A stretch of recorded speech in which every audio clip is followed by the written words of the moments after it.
पुंसी विभूषितकरान् नवनीरदाभात् पीताम्बरात् अरुणबिम्बफलादरोष्ठात् पूर्णेन्दुसुन्दरमुखात् अरविन्दनेत्रात् कृष्णात् परं किमपि तत्त्वम् अहं न जाने। कृष्णात् परं किमपि तत्त्वम् अहं न जाने। स्वस्ति श्रीगणेशाय नमः। श्रीसरस्वत्यै नमः। श्रीगुरुभ्यो नमः। वक्रतुण्डमहाकाय सूर्यकोटिसमप्रभ निर्विघ्नं कुरु मे देव सर्वकार्येषु सर्वदा। नारायणं नमस्कृत्य नरं चैव नरोत्तमं देवीं सरस्वतीं व्यास ततो जयमुदीरयेत्। नमस्ते शारदे देवी सरस्वती मतिप्रदे वसत्वं मम जिह्वाग्रे सर्वविद्याप्रदा भव। गुरुर्ब्रह्मा गुरुर्विष्णु गुरुर्देवो महेश्वरः गुरुर्साक्षात् परब्रह्म तस्मै श्रीगुरवे नमः। सच्चिदानन्दरूपाय विश्वोत्पत्त्यादिहेतवे तापत्रयविनाशाय श्रीकृष्णाय वयं नुमः।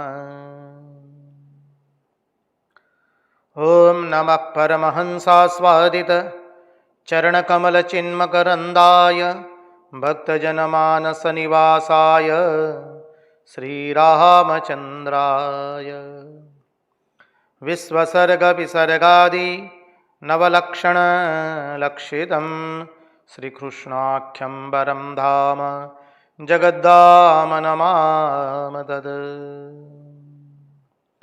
ॐ स्थापकाय च धर्मस्य सर्वधर्मस्वरूपिणे अवतारवरिष्ठाय रामकृष्णाय ते नमः। मुखं करोति वाचालं पङ्गुं लङ्घयते गिरिं यत्कृपात्वमहं वन्दे परमानन्दमाधवम्। कृष्ण कन्हैया लाल की जय। भक्तवत्सल भगवान की जय। वृंदावन विहारी लाल की जय। भागवत भगवान की जय। भक्त भागवत भगवान की जय।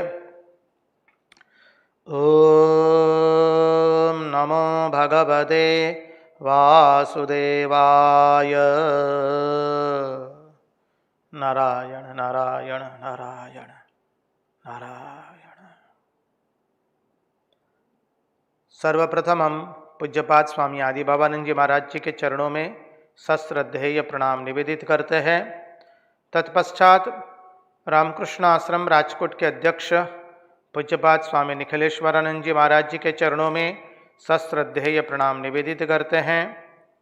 उपस्थित पूज्यपाद प्रभु सेवानंद जी महाराज एवं अन्यान्य सभी सन्यासी महात्माओं एवं विरक्तों के चरणों में सश्रद्धेय प्रणाम निवेदित करते हैं। और जो कोई भी सदृश्य श्राव्य माध्यम से भागवत रसामृत का रसपान कर रहा है, उन सब के हृदय में निवासित उस अनंत अखंड अविनाशी परब्रह्म परमात्मा को मुहुर्मुहुर वंदन करके आइए हम श्रीमद् भागवत रसामृत के रस सागर में अवगाहन करें।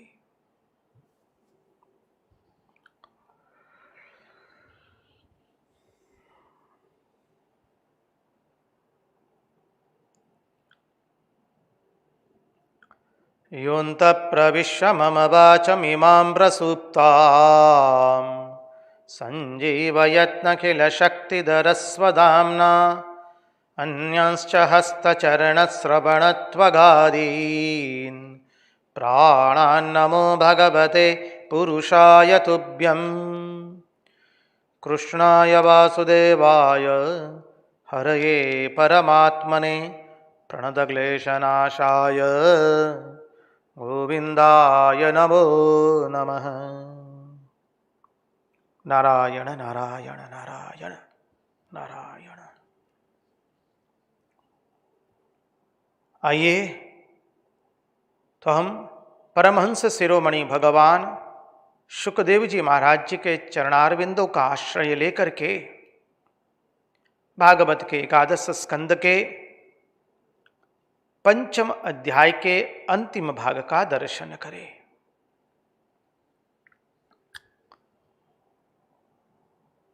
देखिए, कल हमने देखा था कि भिन्न भिन्न युग के अंदर में भिन्न भिन्न भगवान के अवतार होते हैं। सत्य युग में भगवान जो है बुद्धि में, त्रेता में मन में, द्वापर में कार्य में और कली में वाणी में है। और जब कलियुग में भगवान वाणी में आ गए हैं, बस भगवान कहते हम तो वाणी में आ गए, तुम हमारा नाम संकीर्तन करो।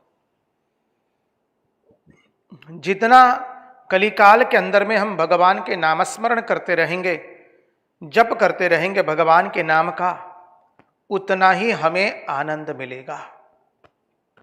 कलिकाल में ध्यान मनुष्य इतना कर सकता नहीं है। हम सब लोग ध्यान करने का प्रयास करते हैं।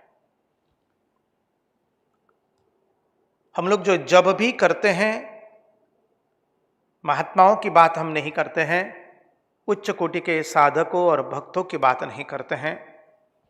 हम तो जो हमारे जैसे सामान्य मनुष्य हैं, हम लोग पापा डगली चलने वाले इस अध्यात्म पथ पर, हमारे जैसे सामान्य लोगों के लिए हम जो जप भी करने बैठते हैं, वो तो हमारे एक बैठने का अभ्यास करते हैं।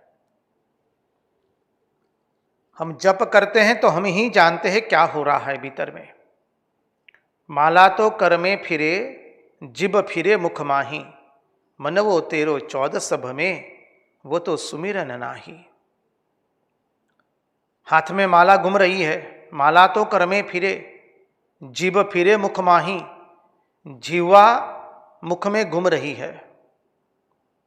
मन वो तेरो 14 सभ में, हमारा मन जो है चारों दिशाओं में घूम रहा है। वो तो सुमिरन नाही, बोले वो सुमिरन नहीं हुआ जैसा होना चाहिए था। तो ऐसे हमारे मन की अवस्था है। कामनाओं के कारण, संकल्पों के कारण, इच्छाओं के कारण हमारा मन अत्यंत चंचल हो चुका है, मोहग्रस्त हो चुका है, विषयग्रस्त हो चुका है। तो कहते हैं, देखो, जब यह मन की अवस्था है तो एक काम करो, तुम संकीर्तन करो अपनी वाणी से। श्री राम जय जय राम, हरे कृष्ण कृष्ण कृष्ण हरे हरे। तुम संकीर्तन करो, बोले मन से, वाणी से संकीर्तन करो भगवान का। उससे तुम्हारा मन शांत हो जाएगा, तुम्हारा मन भगवान में लगेगा। इस कलियुग में कितने भी दोष हो, हमको दोष की ओर नहीं देखना है। इस कलियुग का सबसे बड़ा सद्गुण यही है कि इसमें नाम संकीर्तन करने से भगवान की प्राप्ति होती है। हमारा मन भगवान में लगता है। भगवान की लीला कथा सुनेंगे, भगवान की नाम गुणगान करेंगे, भगवान की लीला माधुरी सुनेंगे, इस कली काल में भगवान की कथा सुनेंगे कर्णों के माध्यम से तो हमारा हृदय द्रवित होता है भगवान के पीछे, और धीरे धीरे इस द्रवित हृदय में भगवान का आविर्भाव होता है। ये कलियुग की महिमा है। इसलिए महान ऋषि मुनि लोग भी, सज्जन लोग भी इस कली काल में बोले जन्म लेने के लिए लालायित होते हैं, क्योंकि इस कली काल में हम भगवान का नामस्मरण करेंगे, केवल नाम संकीर्तन करेंगे, उसी से हमारे मुक्ति मिल जाएगी। कलियुग में यज्ञ याग आदि करने की इतनी आवश्यकता नहीं है, कलियुग में ध्यान की इतनी आवश्यकता नहीं है, इतने कर्मकांड की आवश्यकता नहीं है। आवश्यकता है केवल भगवान नाम स्मरण की। बस जितना हो सके हम भगवान का नाम स्मरण करें। इसलिए देखिए श्री रामकृष्ण देव भी संध्या के समय ताली बजा बजा करके भगवान का नाम करते हैं।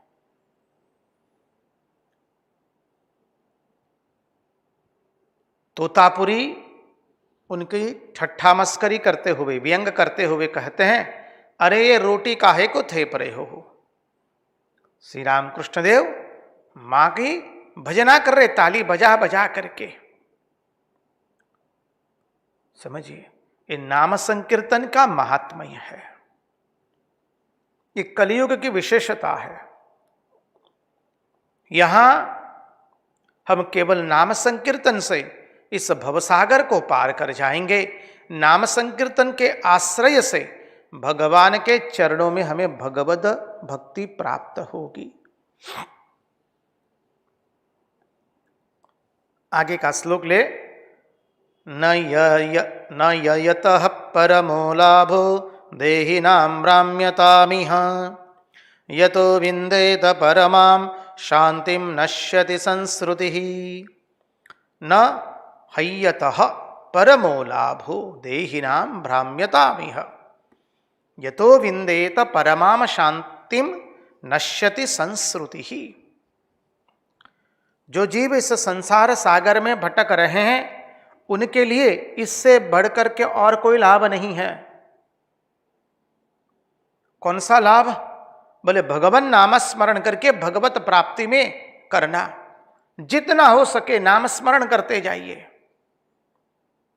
जतावता स्नान के खान पाने वड़ी उठता बैसता काम टाणे सदा ऊंघमात स्वप्ने यमस्त स्मरीले प्रति श्वास हे चित्त दत्त।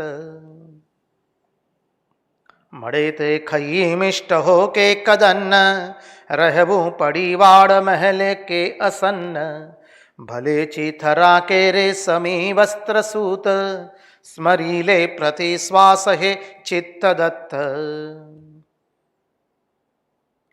कहाँ जाय तू क्या थकी आवियो रे बड़ी जीवतों से सदा चिंतये रे बधु दुखदाई हरि नाम सत्य स्मरीले प्रति श्वास हे चित्त दत्त। पूज्य रंगदूत महाराज लिखते हैं, जता बता स्थान के खान पाने, उठते बैठते कहीं आते जाते, स्नान करते खाते पीते सोते स्वप्न में, सभी अवस्थाओं में ओ जीव तो केवल भगवान नाम स्मरण किए जा। अभ्यास बना लीजिए। हम सबको अभ्यास बनाना है कि हमारा मन काम करता रहे लेकिन भीतर ही भीतर हमारा भगवान का नाम स्मरण होता रहे। हम देखे हैं, ऐसे महात्माओं को देखे हैं, सब काम कर रहे हैं लेकिन भीतर ही भीतर जप भी चल रहा है। श्री रामकृष्ण देव के अंतरंग सन्यासी शिष्य पूज्यपाद ब्रह्मानंद जी महाराज भी यही दृष्टि हमको देते हैं। देखिए, हम जो कुछ काम करते हैं उसमें 100% मन बहुत कम जगह लगाना पड़ता है। वाहन चला रहे हैं, सब्जी काट रहे हैं, रसोई बना रहे, झाड़ू लगा रहे, पोछा लगा रहे हैं, कपड़े धो रहे हैं, खेती का कार्य कर रहे हैं, कोई रिपेयरिंग का कार्य कर रहे हैं, श्रम का कुछ भी कार्य कर रहे हैं। अरे आप अपने सिस्टम पर बैठ करके, कंप्यूटर पर बैठ करके कुछ कार्य कर रहे हैं, अधिकांश समय 100% मन लगाने की आवश्यकता नहीं होती है। और जहां 100% हम मन नहीं लगाते हैं, वहां हमारा मन सब समय दूसरे से बातचीत करता रहता है। बस उसी अवधि को पकड़ना है, उसी का अभ्यास करना है। जब हम कार्य कर रहे हैं तब हमारा मन न जाने कितने कितने विचार कर रहे हैं, भूतकाल के, भविष्य की कल्पना बना करके हम अपने ही मन में व्यक्तियों के साथ बातचीत कर रहे हैं। एक व्यक्ति ने कहा कि महाराज यदि छवि ले ली जाए मन की तो लगेगा जैसे कोई पागल आदमी है। अरे कई बार तो व्यक्ति मन ही मन बातचीत करते करते इतना मशगूल हो जाता है, वो बातचीत उसके मुंह पर जोरों से आ जाती है। कई बार व्यक्ति अकेला बैठे बैठे हंसने शुरू कर देता है। क्या होता है ये सब हम लोगों का? हमारा मन सब समय दूसरे से बातचीत कर रहा है। आप अपने हम हमारे मन को अवलोकन करेंगे तो हमें पता चलेगा। देखिए, सब समय हम दूसरे से बातचीत करते रहते, हमारे मन से। संबंधी हो गए, प्रियजन हो गए, आत्मीय जन हो गए, संतान हो गए, हाँ? कहीं चले गए थे, उसकी कल्पना करके उसी घटना को वापस पुनः पुनः पुनरावर्तन कर रहे हैं। हम लोग थोड़ा चिंतन करेंगे तो हम कहते क्या है ये मन? बस उसी बातचीत को, उसी चिंतन को भगवान के साथ जोड़ देना है। देखिए, हम कुछ भी कार्य करते तो हमें संसार का चिंतन अपने आप होने लगता है। जिसे आप लोग कहते हैं आजकल की भाषा में बाय डिफॉल्ट, आंग्ल भाषा में आप शब्द प्रयोग करते हैं बाय डिफॉल्ट। तो हम लोगों का बाय डिफॉल्ट संसार के साथ बातचीत शुरू हो जाती है। वो बाय डिफॉल्ट को बाय चांस, पहले बाय चांस बनाना है, बाय चांस बना बना करके भगवान के साथ जोड़ देना है। और अभ्यास करते करते करते वह बाय डिफॉल्ट हो जाएगा। इसलिए भगवान श्री कृष्ण कहते हैं अभ्यास कैसे करना है? अभ्यासेन तु कौन्तेय वैराग्येण च गृह्यते। अभ्यास एवं वैराग्य से हमें वो करना है। आज किए कल छोड़ दिए ऐसा नहीं चलेगा। सतु दीर्घ कालेन निरंतर सत्कार्य दृढ़ सेवितो भूमि ही। निरंतर अभ्यास कीजिए, उसके लिए वैराग्य की आवश्यकता है। वैराग्य के लिए विवेक जगना चाहिए। उसीलिए कहा अरे विवेक जगाओ। देखिए, हम लोगों के और महापुरुषों के बीच में पार्थक्य क्या है? हम लोगों में विवेक नहीं होता है। परिणाम स्वरूप हम जब किसी से जुड़ जाते हैं, कोई सांसारिक प्रवृत्ति में मग्न हो गए, फिर वहां से हम बाहर निकल नहीं आ पाते हैं। कोई संसार के चिंतन में घुस गए तो वहां से हम बाहर नहीं आ पाते हैं। क्यों नहीं आ पाते हैं? विवेक के अभाव के कारण।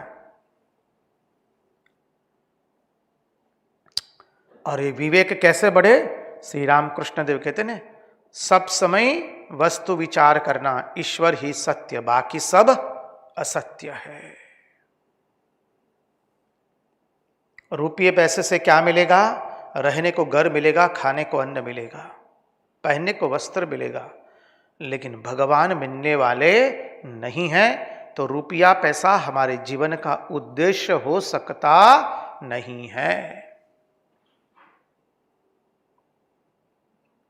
तो बोले इस कलिकाल में तुम चिंता मत करो, तुम्हारा मन सब समय दूसरे से बातचीत करता रहता है, घबराओ मत, वहीं पर भगवान नामस्मरण शुरू कर दो।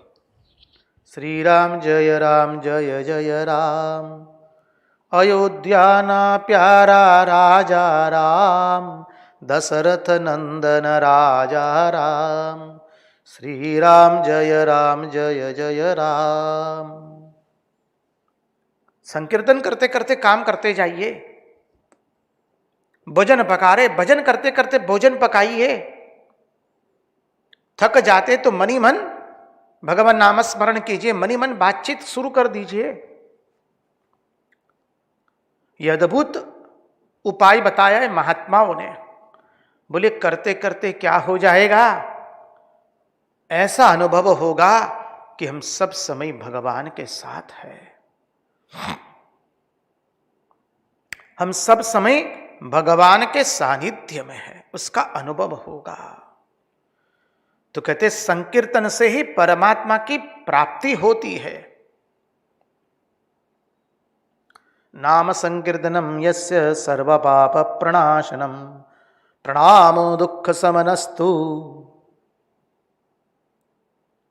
भागवत में आता है नाम संकीर्तनम यस्य सर्व पाप प्रणाशनम। नाम संकीर्तन करते करते हमारे सब पाप जल जाएंगे। इसलिए नाम संकीर्तन की महिमा बताई है और कहे कि जन्म जन्मांतर के संसार चक्र से हम छूट जाएंगे। इसलिए महात्मा लोग बताते संसार कोई ईंट पत्थरों का नहीं बना है, संसार कोई सोना चांदी का नहीं बना है। संसार का अर्थ क्या है?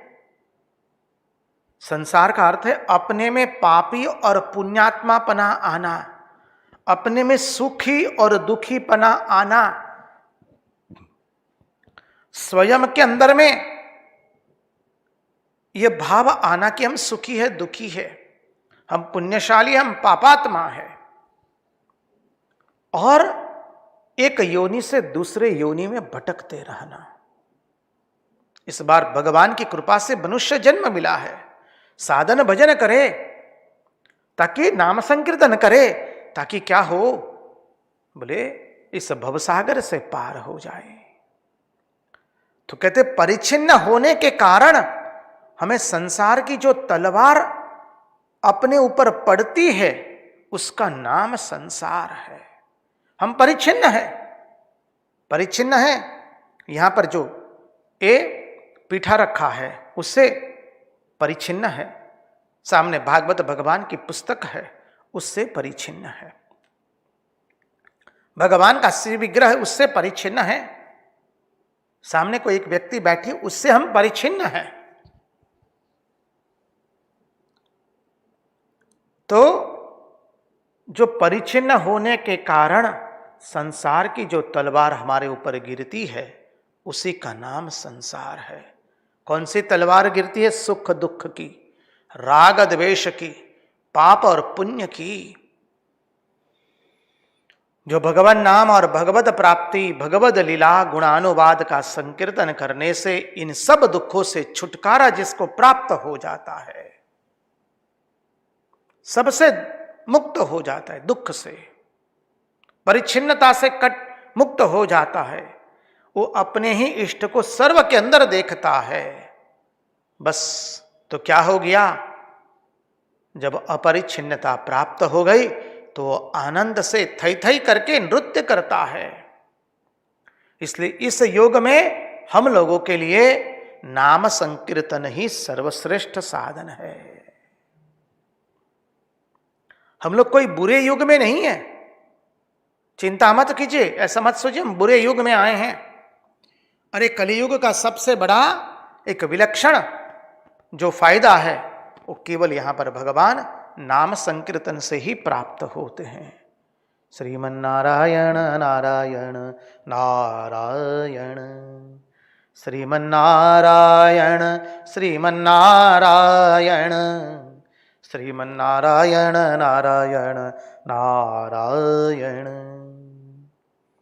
आगे भागवतकार कहते हैं ताम्रपर्णी नदी, कृतमाला नदी, पयस्विनी नदी, अरे महापुण्या कावेरी नदी में जहाँ बहती है वहाँ पर स्नान करने से हमारे हृदय में भक्ति का संचार होता है। महानदी, महानदी में स्नान करने से, कावेरी में स्नान करने से, इन नदियों का जो लोग जल पीते हैं वो प्राय भक्त होते हैं। इसलिए कहा ना, उत्पन्न में द्रविड़ देशा, तो वो लोग प्राय भक्त होते हैं। अभी अलग अलग नदियों का जल सेवन करने से क्या होता है, महात्मा लोग समझाते हैं, पंडित लोग, आचार्य लोग बताते हैं। गंगा जल का पान करने से हमारे हृदय में वैराग्य का संचार होता है। कावेरी, गोदावरी, ताम्रपर्णी नदी, महानदी, ये सब नदियों का जल पान करने से हमारे हृदय में भक्ति का संचार होता है। गंगा जी का जल पान करने से हमारे हृदय में वैराग्य का संचार होता है। यमुना जी का जल पान करने से हृदय में प्रेम का संचार होता है। नर्मदा जी का जल पान करने से हमारे हृदय में तपस्या का भाव संचारित होता है। सरयू नदी का जलपान करने से हमारे हृदय में धर्म की वृत्ति, धर्म की भावना जो होती है उसमें वृद्धि होती है।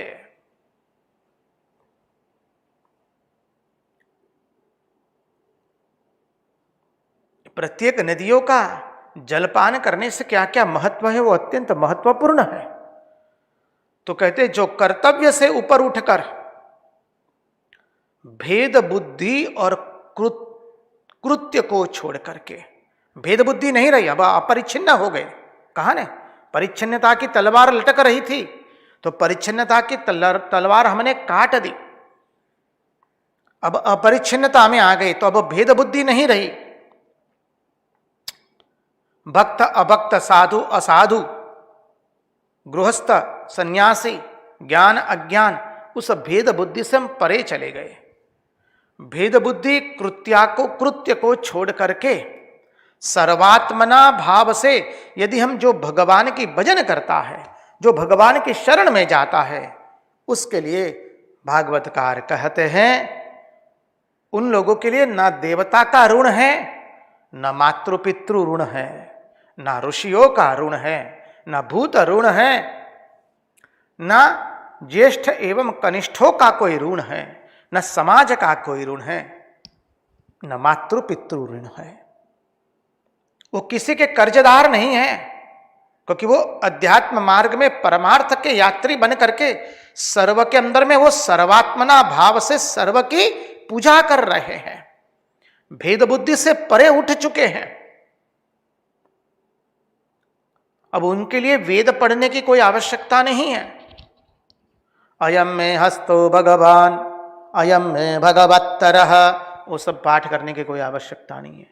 तच्चयोरावृणीमहे गातुं यज्ञाय गातुं यज्ञपतये, उसका पाठ करने की कोई आवश्यकता नहीं है। वेदो नित्यमधीयताम उनके लिए नहीं है, उनके लिए वेद पढ़ने की कोई आवश्यकता नहीं है, जरूरत नहीं है। देव पूजन करने की भी जरूरत नहीं है।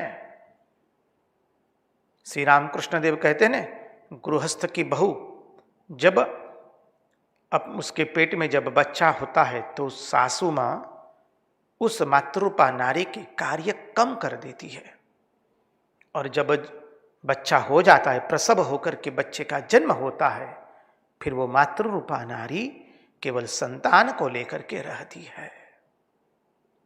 उनके लिए अब दूसरा कोई कार्य नहीं है। संध्या का लय गायत्री में हो गया, गायत्री का लय ओमकार में हो गया है। लेकिन देखिए, कहते हैं ऐसे लोग संसार के या किसी के ऋणी नहीं हैं। लेकिन ऐसा मत समझिए, ऐसे लोगों से भी कोई गलती नहीं हो सकती है। कोई धुए तुलसी पत्ते तो नहीं है। जो इस प्रकार भगवान का भजन करता है उससे भी कभी न कभी गलती हो जाती है।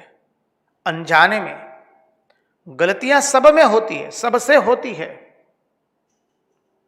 समझिए, हमारे और महापुरुषों में पार्थक्य यही है कि उनसे गलती एक बार होती है।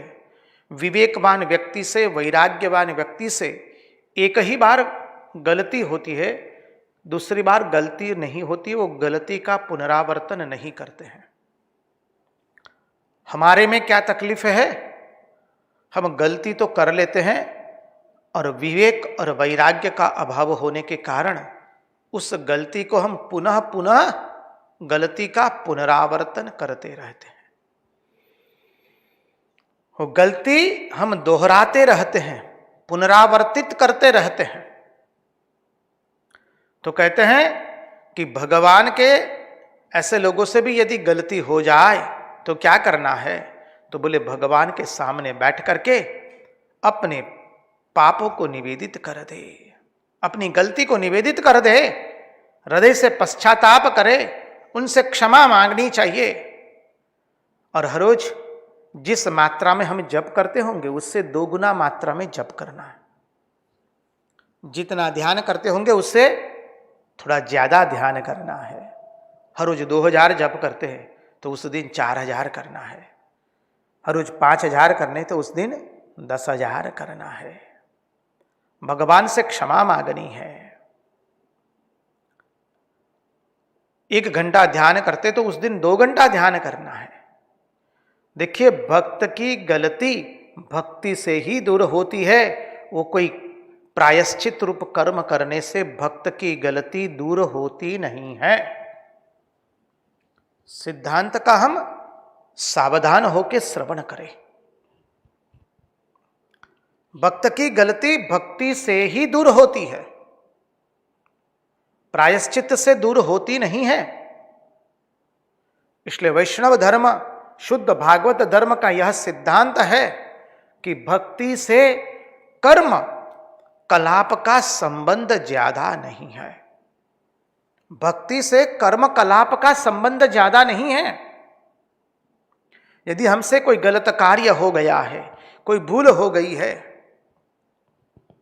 तो हमें प्रायश्चित नहीं करना है, उसकी जगह हम भगवान की भक्ति करेंगे। देखिए, श्री रामकृष्ण देव के अंतरंग सन्यासी शिष्य पूज्यपाद महापुरुष महाराज स्वामी शिवानंद जी महाराज,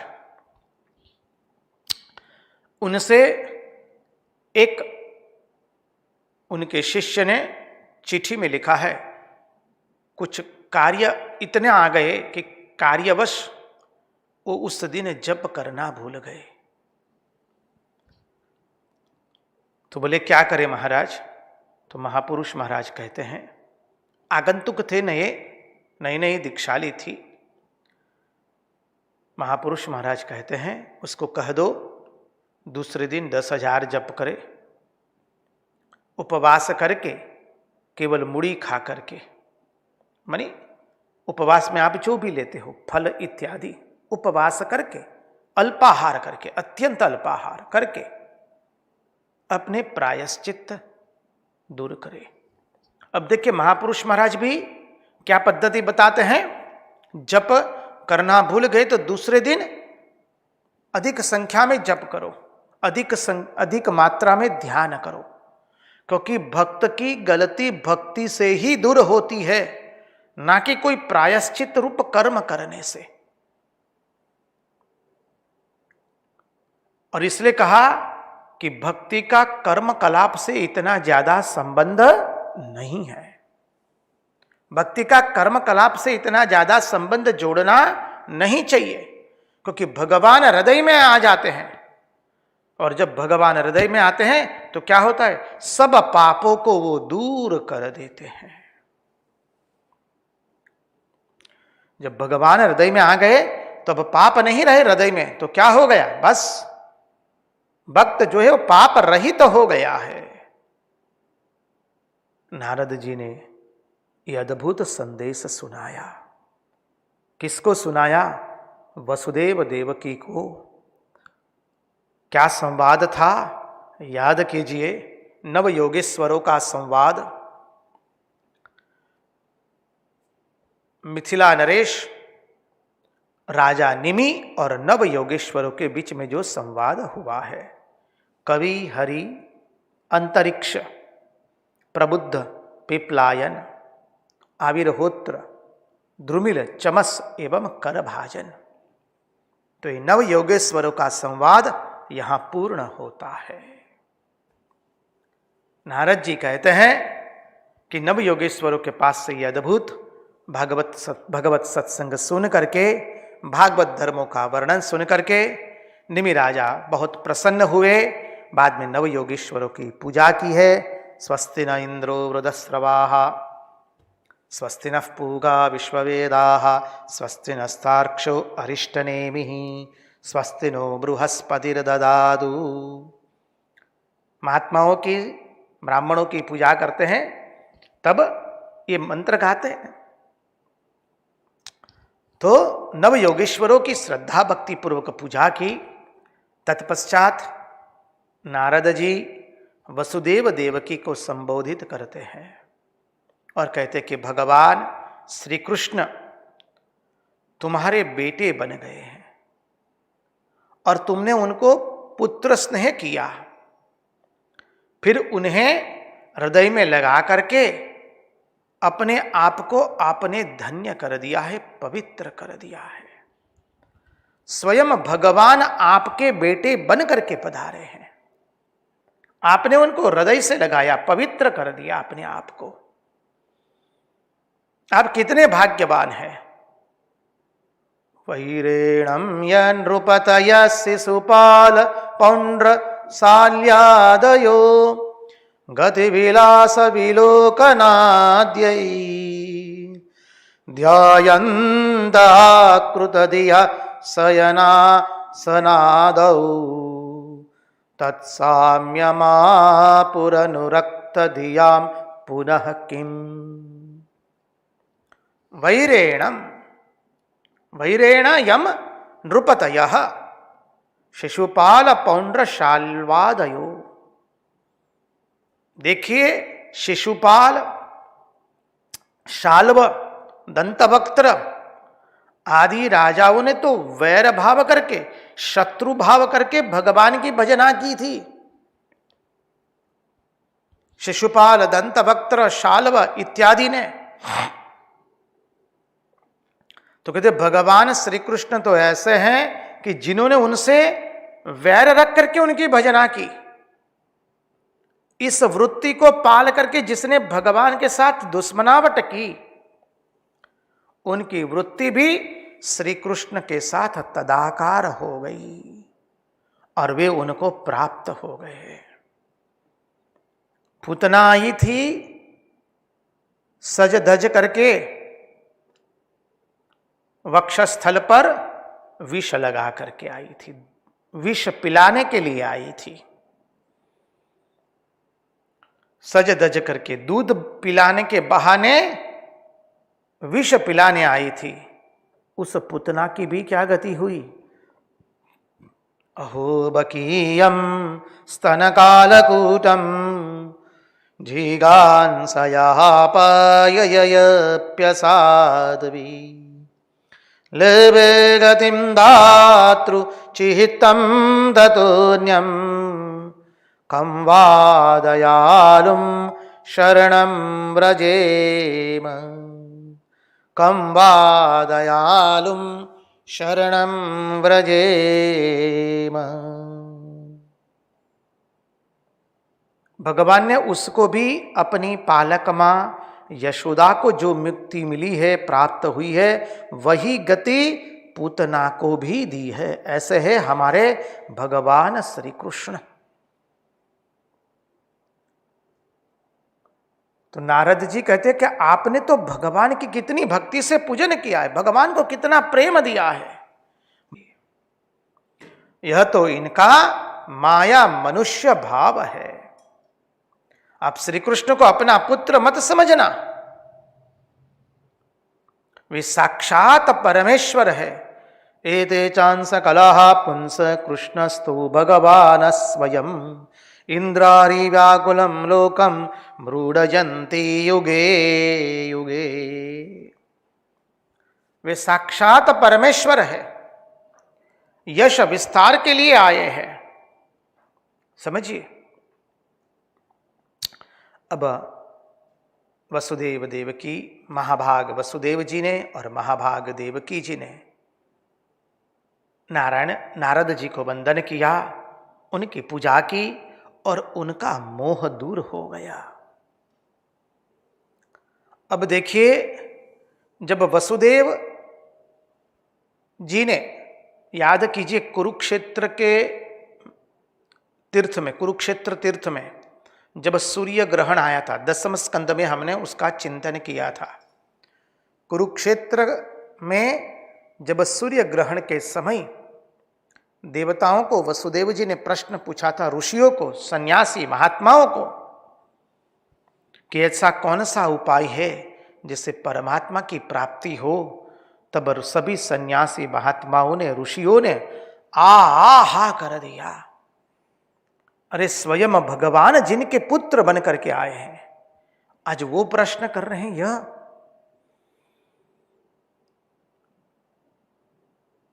देवता मानी महात्माओं ने, ऋषियों ने, आचार्यों ने उनको उत्तर दिया, उनको संतोष नहीं हुआ है, उनका मोह भंग नहीं हुआ है। महात्माओं ने उनके अभिप्राय को समझ करके, उनकी मनस्थिति को समझ करके उनको एक बड़ा यज्ञ करने का, बड़ा यज्ञ का आयोजन करने को कहा, और उन्होंने बहुत बड़ा यज्ञ किया। फिर भी उनका मोह दूर नहीं हुआ है। जब भगवान उनके बेटे बन करके आए हैं, जब भगवान उनके बेटे बन करके आए हैं, फिर भी उनका मोह दूर नहीं हुआ है। अरे भगवान ने उनके बेटों को लौटा दिया, देवकी जी के 6 पुत्रों को लौटा दिया। तब कि कहा वसुदेव देवकी ने कि तुम ही ब्रह्म हो, तब भी उनका मोह दूर नहीं हुआ है।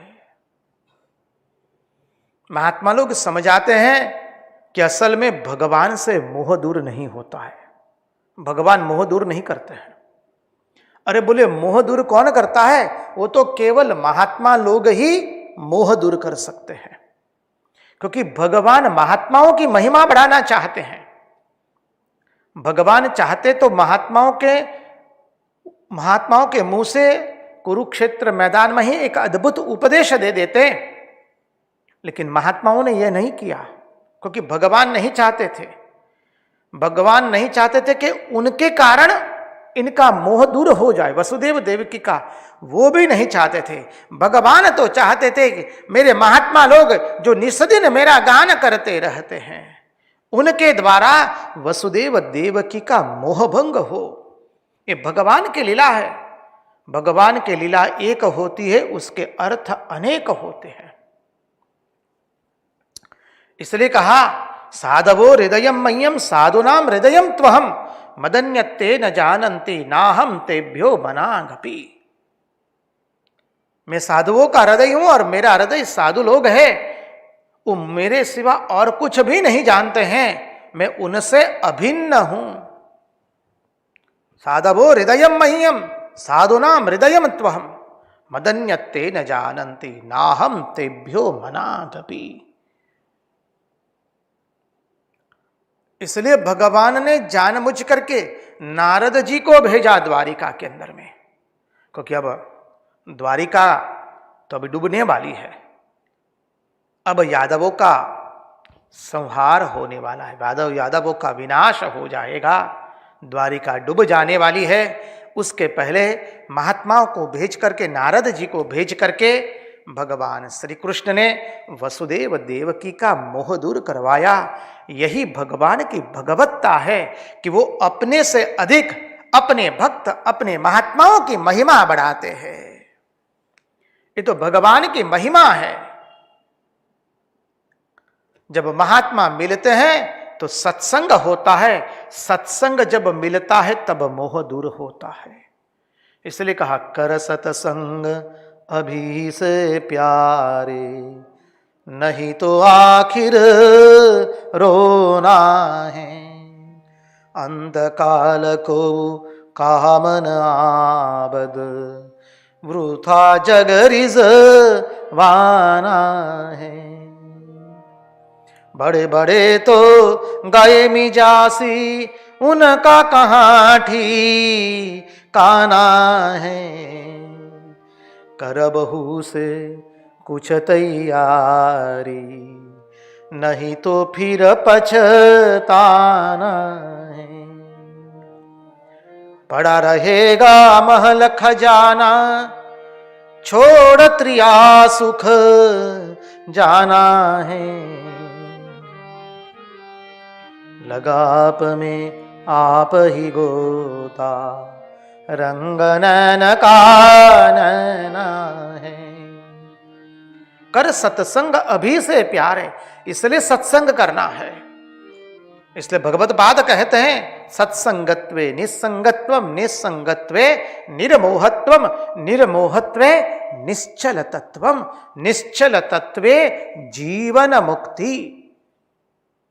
हमारे संत तुलसीदास जी ने कह दिया, बिनु सत्संग विवेक न होई, राम कृपा बिनु सुलभ न सोई। इसलिए भगवान श्री रामकृष्ण देव रामकृष्ण कथामृत में पुनः पुनः कहते, सत्संग करो, सत्संग करो, साधु संग करो, साधु संग करो, सत्संग करो। भक्त के पास बार बार जाओ, भगवान के भक्तों के पास, भगवान के साधु सन्यासियों के पास जाओ और जाकर के सत्संग करो। सत्संग की इसलिए इतनी महिमा बताई गई है। इसलिए अज्ञान दूर करने का काम देवर्षि नारद जी ही केवल करते हैं। और अंत में श्री सुखदेव जी महाराज कहते हैं कि परीक्षित, वसुदेव देवकी की मोह निवृत्ति का यह इतिहास बड़ा पुण्यप्रद है। इस नव योगेश्वरों का संवाद जो सुनता है, समाहित होकर के जो इसका श्रवण करता है, इसकी धारणा करता है, वह ब्रह्म पद को प्राप्त होता है। फल बता दिया कि इस नव योगेश्वर का संवाद जो धारण करता है, श्रवण करता है, उसको ब्रह्म पद की प्राप्ति होती है। अब आगे का अध्याय 6 बहुत सुंदर है। अध्याय 6 में हम प्रवेश करें। शुकदेव जी महाराज कहते हैं कि राजन हे परीक्षित, जब नारद जी वसुदेव देवकी को उपदेश करके चले गए तब क्या हुआ? बोले देवता लोग आ गए द्वारिका में, द्वारका में देवता लोग आ गए, उपस्थित हो गए। ब्रह्मा जी, सनकादिक, प्रजापति, सब के सब देवता, सभी देवताएं ब्रह्मा जी के साथ द्वारका में पुनः आए। बोले क्यों आए? तो याद कीजिए, हमने भागवत के सत्संग में देखा था, सब देवताओं को लेकर ब्रह्मा जी गए थे। कहाँ गए थे? क्षीर सागर पर गए थे। और क्षीर सागर पर जाकर के सब देवताओं ने भगवान की स्तुति की थी ना। क्या कहा था? सहस्र शिरसा पुरुषः सहस्राक्ष सहस्रपात् सबुमिं विश्वतो वृत्वा अत्यतिष्ठत् दशांगुलम पुरुष एवेदगं सर्वं यद्भूतं यच्च भव्यं उतामृतत्वस्येषानः यदन्नेनातिरोहति। भगवान को प्रार्थना की है। भगवान पृथ्वी पर बहुत पाप का भार बढ़ गया है, अब बहुत हुआ, प्रभु कृपा करके आप जल्द से जल्द जन्म धारण कीजिए। देवताओं की स्तुति पर देवताओं ने सुंदर स्तुति की है भगवान की। और जब भगवान देवताओं की स्तुति सुन करके भगवान जब वसुदेव देवकी के कुख से जन्म धारण करते हैं और जन्म धारण करके अपना कार्य पूर्ण किया, परित्राणाय साधूनाम विनाशाय च दुष्कृताम धर्म संस्थापनार्थाय संभवामि युगे युगे। जब अपना ये अद्भुत कार्य भगवान ने पूर्ण कर दिया,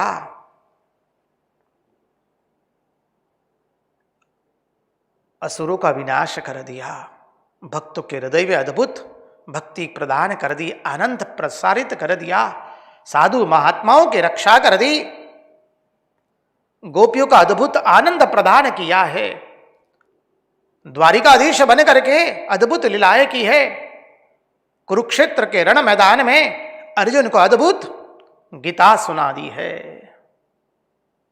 समझिए, धर्म क्षेत्रे कुरुक्षेत्रे समवेता युजुत्सवः मामकाः पांडवाश्चैव किम कुर्वत संजय। भगवद गीता की शुरुआत तो यहां से होती है, महाभारत में निकला है, महाभारत से निकली है भगवद गीता। और अंतिम श्लोक क्या है? यत्र योगेश्वर कृष्णो यत्र पार्थो धनुर्धरः तत्र श्री विजयो भूतिर्द्रुता ध्रुवा नीतिर्मतिर्मम। भगवद गीता का प्रथम शब्द है धर्म और अंतिम शब्द है मम। धर्म मम, मेरा धर्म क्या है, यही पूछा गया है, मेरा धर्म क्या है। और हमारे मधुसूदन, हमारे केशव, हमारे पूर्ण पुरुषोत्तम भगवान श्री कृष्ण चंद्र अद्भुत उपदेश करते हैं गीता का। तो गीता का उपदेश भी हो गया है, असुरों का विनाश हो गया, धर्म की स्थापना हो गई, महात्माओं को आनंद दिया, भक्तों को अनुपम आनंद दे दिया है, गोपियों को परमानंद की प्राप्ति हो चुकी है, सब कार्य पूर्ण हो चुके हैं। अब देवता लोग द्वारिका में आए हैं, क्योंकि जब काम होता है तब हम भगवान के पास जाते हैं। किसी व्यक्ति के पास हम काम करवाने जाते हैं कि भाई हमारा थोड़ा इतना काम कर दीजिए, आप पदासीन हैं, उच्च आसीन हैं, आपके लिए ये आसान रहेगा, हम आपको विनती करते हैं, हम याचिका दाखिल करते हैं पदाधिकारी को, और जब याचना के अनुसार कार्य पूर्ण हो जाता है तो हम पुनः उस पदाधिकारी के पास, सरकार श्री के पास या महात्माओं के पास जाकर के उनको कहते हैं आपका हम बहुत बहुत ऋणी हैं, हम धन्यवाद ज्ञापित करते हैं आपको, हमारा कार्य आपने पूर्ण कर दिया और हमको आश्वस्त कर दिया। तो यही रीति से अब देवता लोग द्वारका में आए हैं। सभी देवताएं पधारे हैं ब्रह्मा जी के साथ, सनकादिक, प्रजापति, वशिष्ठ, सब देवताएं,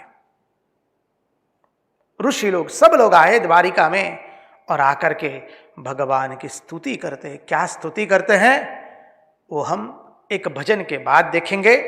महाराज जी से नम्र निवेदन रहेगा कि कृपा करके एक भजन की प्रस्तुति करें, तत्पश्चात हम 6ठे अध्याय में प्रवेश करेंगे।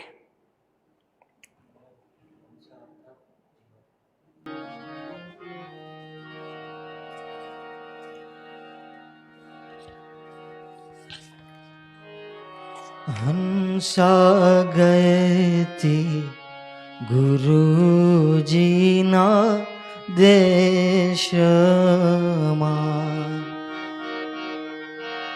हंसा गए थे गुरुजी ना देश मां, ज्યાં છે જળહળ જ્યોતિ પ્રકાશ, અગમ ઘેરે જઈ ચડી, જ્યાં છે જળહળ જ્યોતિ પ્રકાશ, અગમ ઘેર જઈ ચડી, હંસા ગઈ થी गुरुजी ना देश। भजन बहुत सुंदर है, गुजराती भजन है। हंसा गई थी गुरुजी ना देश में।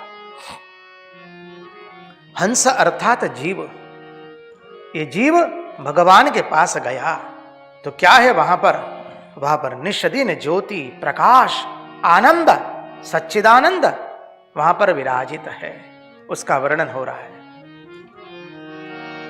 हंसा लखन जोता थई आंधળી, हंसा लखन जोता थई आंधળી, हंसा लखन जोता थई आंधળી, તૂટ્યા જન્મ મરણના પાશ અગમ ઘરે જઈ ચડી.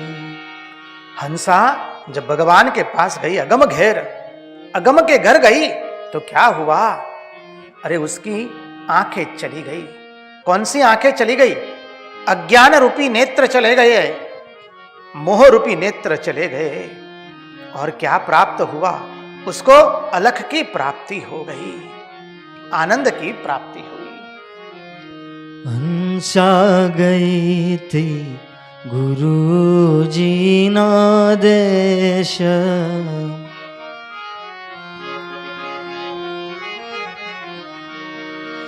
હંસા પાંગળી था तारे पर्वत हूँ चढ़ी.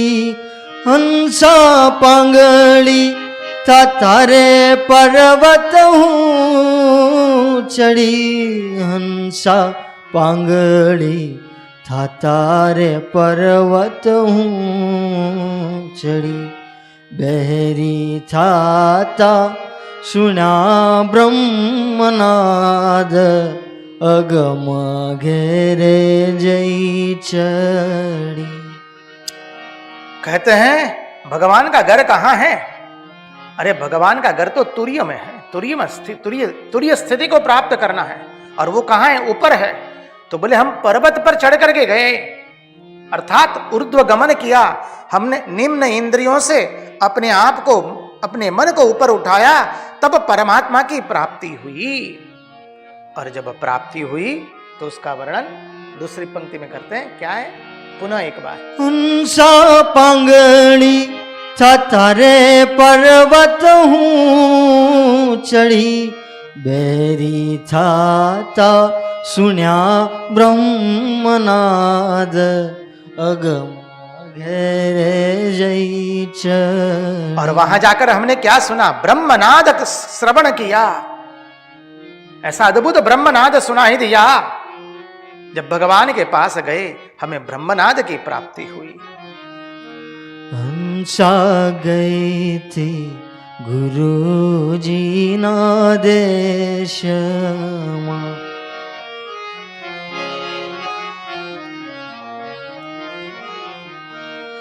हंसा हाथ विना मेरू तोड़िया.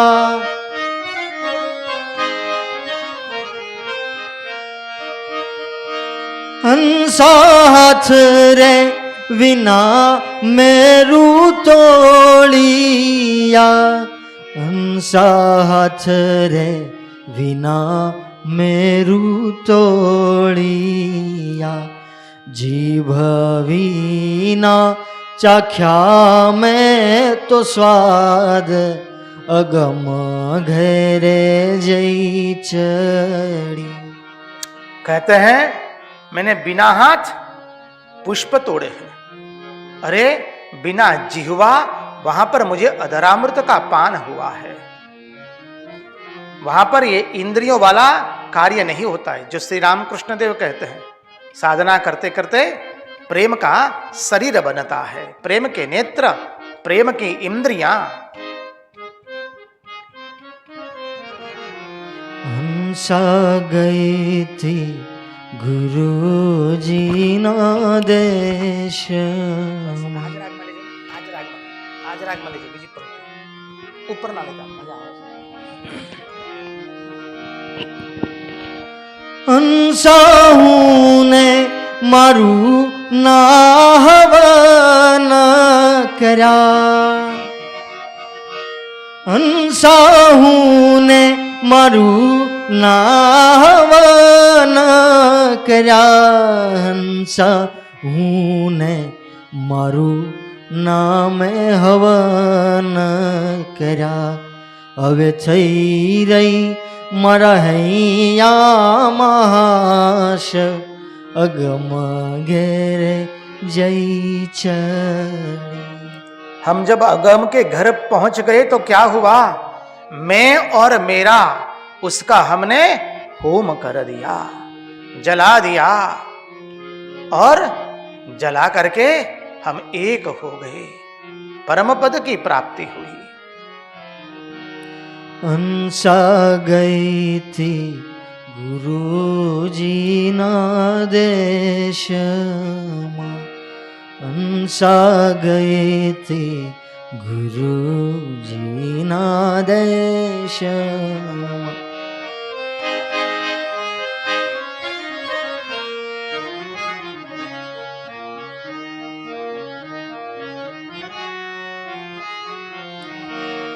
हंसा शंकर मस्त स्वरूप मां,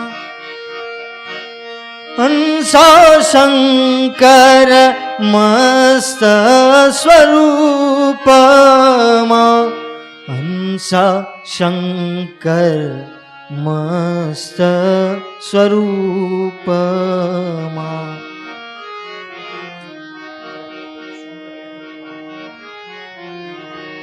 हंसा शंकर मस्त स्वरूप मां, પછી કહો ને કોની હોય આશ, અગમ ઘેરે જઈ ચડી। कहते हैं जब हम भगवान के अगम घर में पहुंच गए तो क्या हो गए, हम अपने स्वरूप में स्थित हो गए। अब बताइए हमें किसकी आवश्यकता है? जब हम स्वयं के स्वरूप में स्थित हो गए तो बोले हंसा गई थी अलख ने घेर, अर्थात ये जीव अलख के घर गया। हंसा शंकर मस्त स्वरूप मां,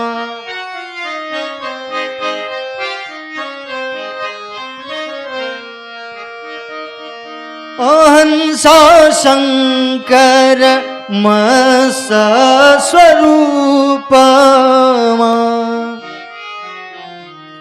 हंसा शंकर मस्त स्वरूप मां। शंकर शंकर शंकर मस्त स्वरूप मां, પછી કહો ને કોની હોય આશ, અગમ ઘેરે જઈ ચડી। હંસા ગઈ थी गुरुजी ना देश में, જ્યાં છે જળહળ જ્યોતિ પ્રકાશ, અગમ ઘેરે જઈ ચડી। હંસા ગઈ थी गुरुजी ना देश में, हंसा गई थी गुरुजी ना देश में, हंसा गई थी गुरुजी ना देश में। कृष्ण कन्हैया लाल की जय।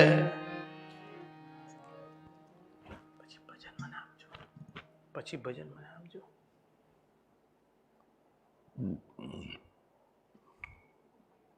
तो आइए चले हम षष्ठम अध्याय में प्रवेश करते हैं। सब देवताएं आ गए, भगवान की स्तुति करने लगे कि प्रभु जिस कार्य की पूर्ति के लिए हमने आपसे प्रार्थना की थी, अभ्यर्थना की थी, वो कार्य पूर्ण हुआ है। अब यदि आप ठीक समझे तो अपने स्वधाम पुनः पधारिए। देवताएं स्तुति करते हैं, और जब देवताओं ने भगवान का दर्शन किया, श्री कृष्ण का, और उनकी स्तुति की, तो क्या अद्भुत स्तुति करते हैं। प्रभु हम अपनी बुद्धि, इंद्रिय, प्राण, मन और वाणी से आपके पादार विंद में विनीत है। हम सब लोग आपके श्री चरणों में पुनः पुनः वंदना करते हैं। कैसे? मन प्राण इंद्रिय सर्व से। बोले प्रभु, जिसका चिंतन करने से मुमुक्षुजन अपने अंतर हृदय में कर्ममयी उरूपाश से मुक्त हो जाते हैं, वह आप है। प्रभु आप है कौन? बोले जिनका चिंतन करने से मुमुक्षु लोग, जिनका चिंतन अपने हृदय में करते हैं और कर्म रूपी उरूपाश से मुक्त हो जाते हैं। हृदय कमल मध्य राजितम निर्विकल्पम सदसदखिल भेदातीतमेक स्वरूपम प्रकृति विकृति शून्यम नित्यम आनंद मूर्ति विमल परमहंसम रामकृष्णम भजाम्यहम। जिनका मुमुक्षु लोग अपने हृदय में चिंतन करते हैं, ध्यान करते हैं और कर्म रूपी उरूपास से मुक्त हो जाते हैं। नाथ, हे हमारे सर्वस्व, हम आपके चरणों में पुनः पुनः आपके युगल पाद पद्मों में वंदन करते हैं। प्रभु, आप अपनी त्रिगुणमयी माया से इस सृष्टि का निर्माण करते हैं, इस सृष्टि का पालन करते हैं, पोषण करते हैं और उस त्रिगुणमयी माया से ही आप इसका संहार कर देते हैं। सृष्टि स्थिति विनाशानां शक्तिभूते सनातनी गुणाश्रये गुणमये नारायणी नमोस्तुते। देवता लोग आगे कहते हैं, आप अपने अव्यवहित सुख में अभिरत है। कैसा सुख है आपका? अव्यवहित, उसमें कोई व्यवधान नहीं होता है।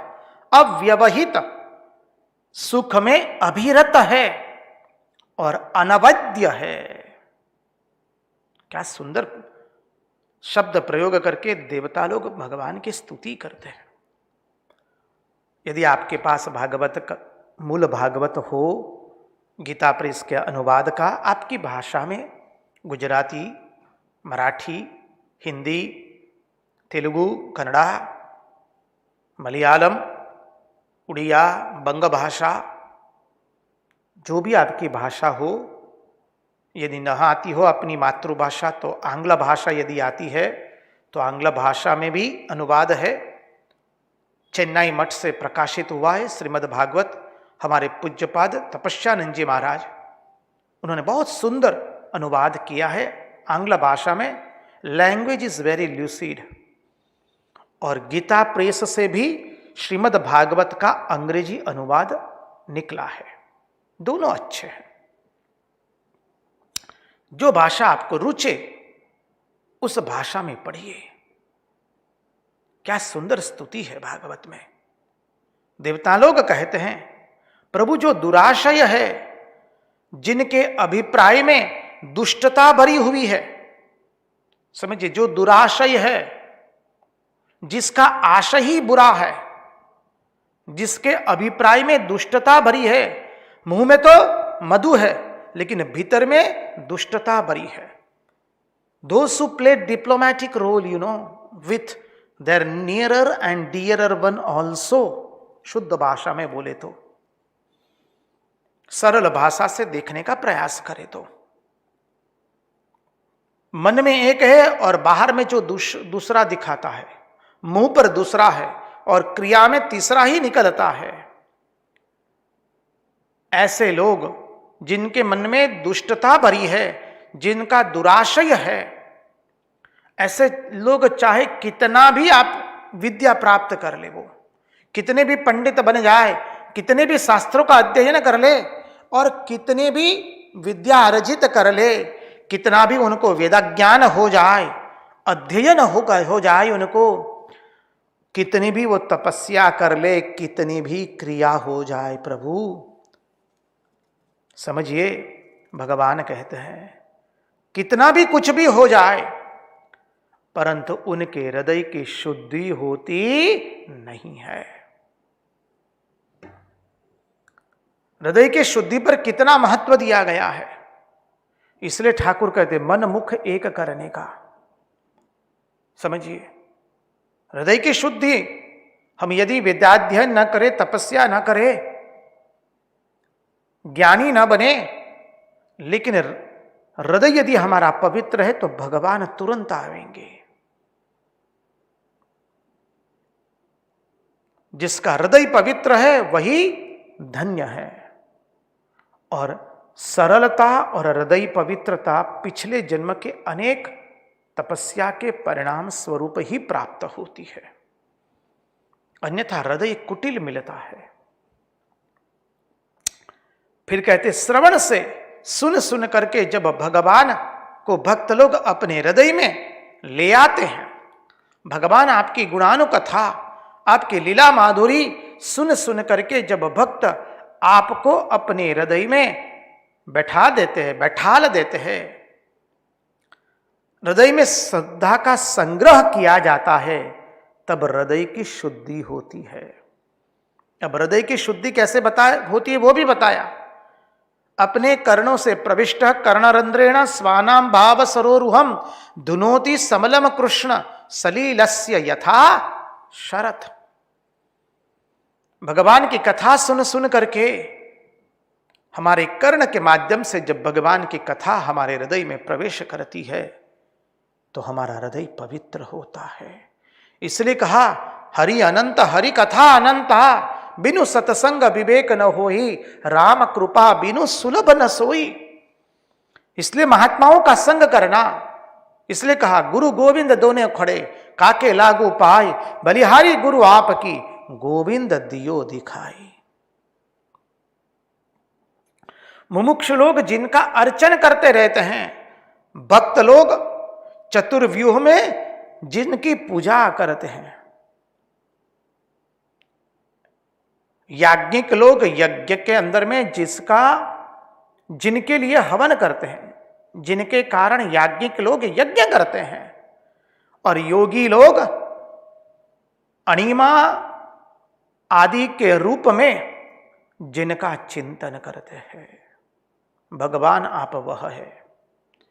योग मार्ग वालों का बताया, याज्ञिकों का बताया, याज्ञिक लोग, फिर बताया भक्त लोग चतुर्व्यूह में जिनकी भजना करते हैं, मुमुक्षु लोग जिनका अर्चन करते रहते हैं, याज्ञिक लोग जिसके लिए हवन करते हैं, योगी लोग अणिमा आदि के रूप में जिसका ध्यान करते रहते हैं, वही आप है।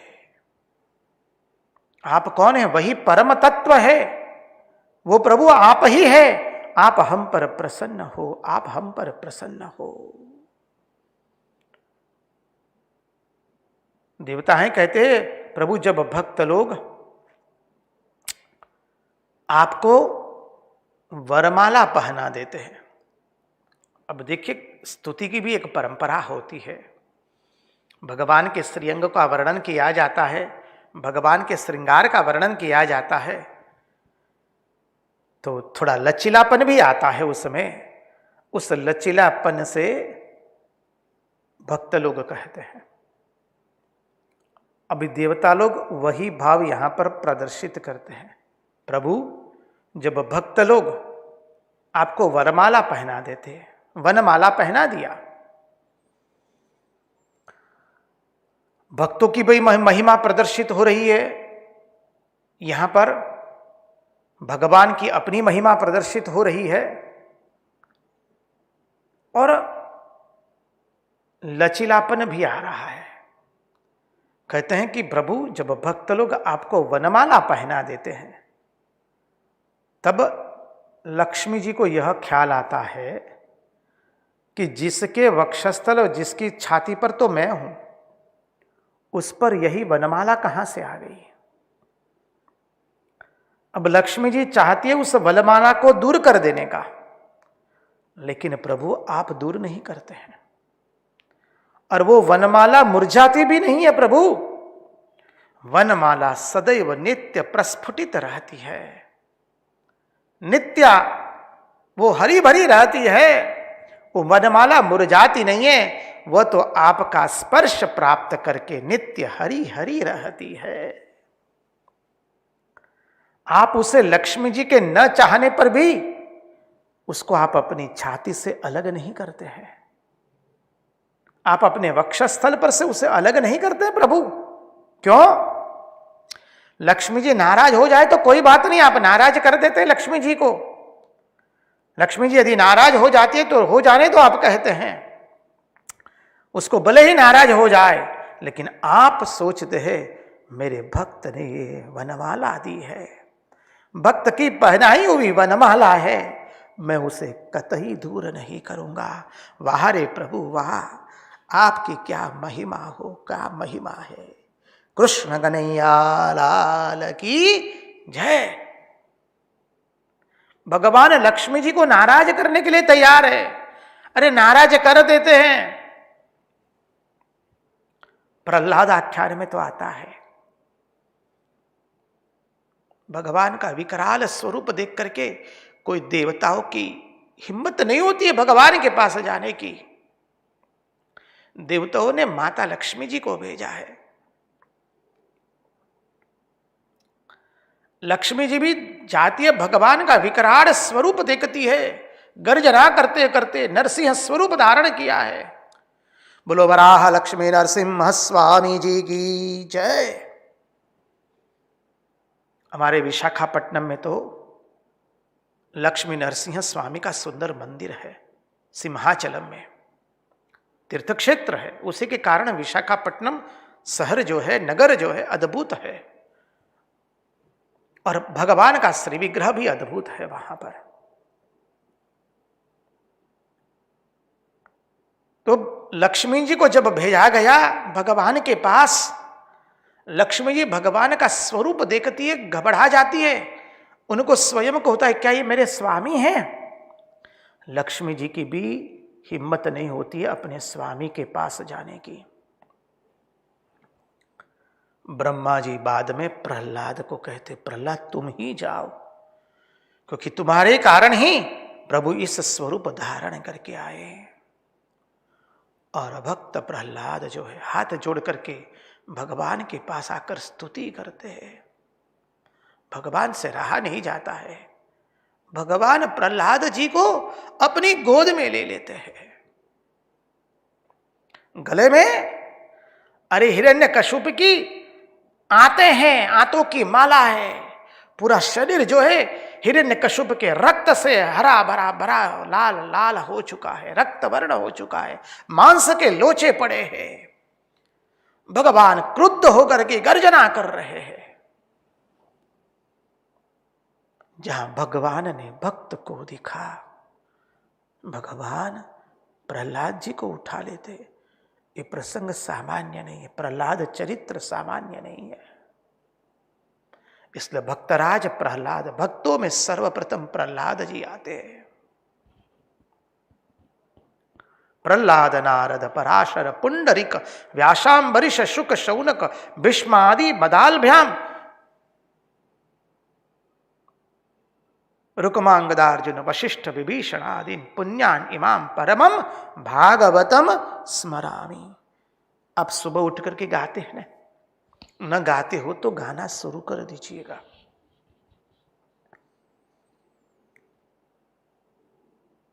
सुबह उठ करके परम भागवतों का स्मरण करते हैं वैष्णव लोग। तो यहां पर वही सिद्धांत देवताएं कहते, प्रभु भक्त ने आपको वनमाला पहना दी है। लक्ष्मी जी को पसंद नहीं है, वो चाहती है कि वक्षस्थल पर तो भगवान के वक्षस्थल पर हम ही रहे।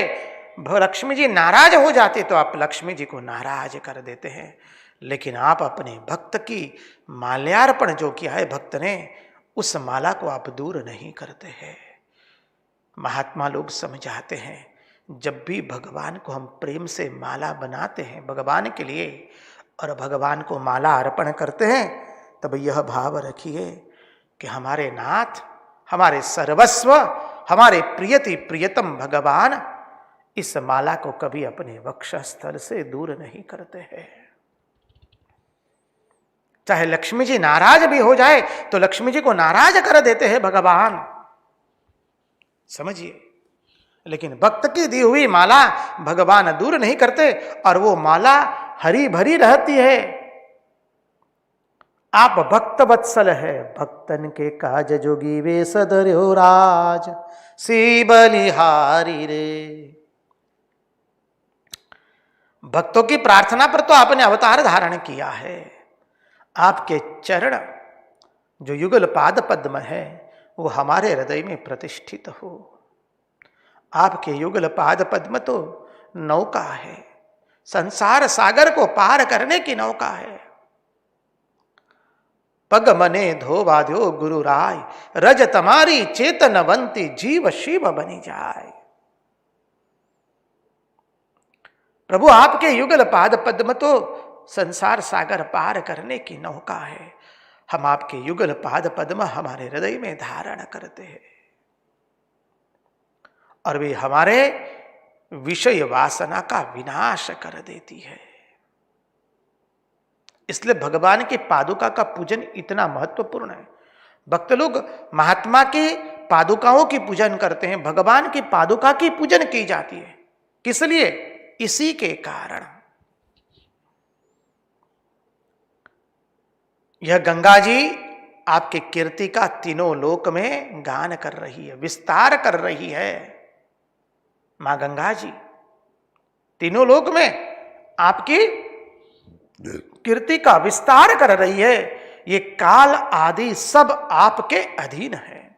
कालात्मक परमेश्वर राम, आपके चरणारविंद हमारा मंगल करे। आपके चरणारविंद की हम पुनः पुनः वंदना करते हैं। प्रभु आप ही सृष्टि के कारण है, परम मूल कारण आप ही है। जन्माद्यस्य यतोन्वयादितरतश्चार्थेष्वभिज्ञस्वराट् तेने ब्रह्म हृदय आदि कवये मुह्यन्त यत् सूरयः तेजो वारी यथा। कितना सुंदर कहा है। तो जगत के परम मूल कारण प्रभु आप ही है, सृष्टि के आदि कारण आप ही है।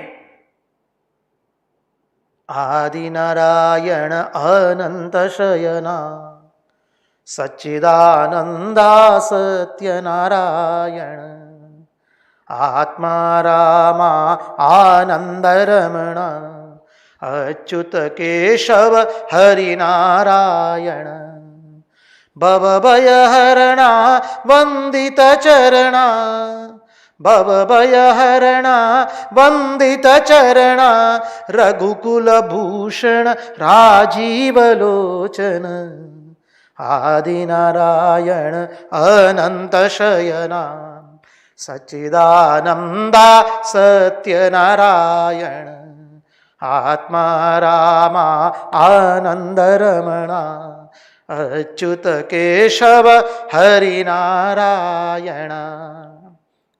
कितना सुंदर है। देवता लोग इतनी अद्भुत स्तुति करते हैं।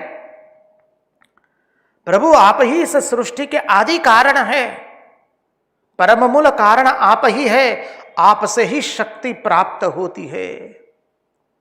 आप ही के कारण वृक्ष नवपल्लित होते, वृक्ष फल देते हैं, लताएं पुष्प देती है, पौधे पुष्प देते हैं, सरिता वहन करती है, पर्वत ऊपर की ओर अग्रसर हो रहे, मनुष्य पशु पक्षी कीट स्थावर जंगम सब कुछ चल रहा है।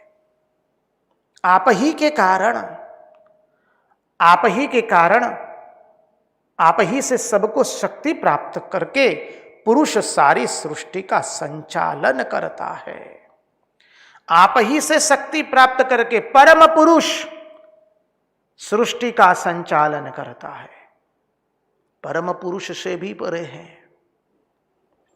आप सब में कैसे हैं? अनुगत है, अनुवृत है, अनुस्यूत है, अभिन्न निमित्तोपादान कारण है। जन्माद्यस्य यतोन्वयादितरत चार्थेष्वभिज्ञस्वराट् तेने ब्रह्म हृदय आदि कवये मुह्यन्ति यत् सूरयः तेजो वारि मृदां यथा विनिमयो यत्र त्रिसर्गो मृषा धाम्ना स्वेन सदा निरस्तकुहकं सत्यं परं धीमहि सत्यं परं धीमहि। आप सब में अनुगत है, अनुवृत है, अनुस्यूत है, स्थिर है। प्रभु अधिक तो क्या बताए, 16,108 पटरानियों के स्वामी होने के बावजूद भी उन पटरानियों का हाव भाव, कटाक्ष तथा काम बाण आपके अंदर किसी भी प्रकार का विकृति, किसी भी प्रकार की विकृति उत्पन्न नहीं कर सकते हैं।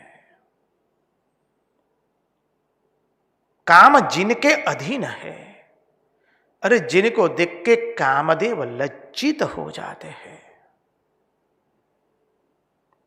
इसलिए देवताएं स्तुति करते हुए कहते हैं, स्मायावलोककल वदर्शित भावहारी भ्रुमंडल प्रहित सौरत मंत्र सौंडैः पत्न्यस्तु षोडश सहस्र मनंग बाणैः यस्येन्द्रियं विमयितुं कर्णैर्वविव्यः कर्णैर्न विभ्यव्यः।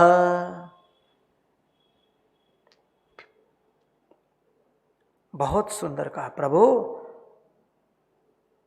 16,108 पटरानियां हैं आपकी, उनके काम बाण, उनके कटाक्ष, उनके हाव भाव देख करके भी आपके अंदर में तनिक भी विकृति उत्पन्न नहीं होती है।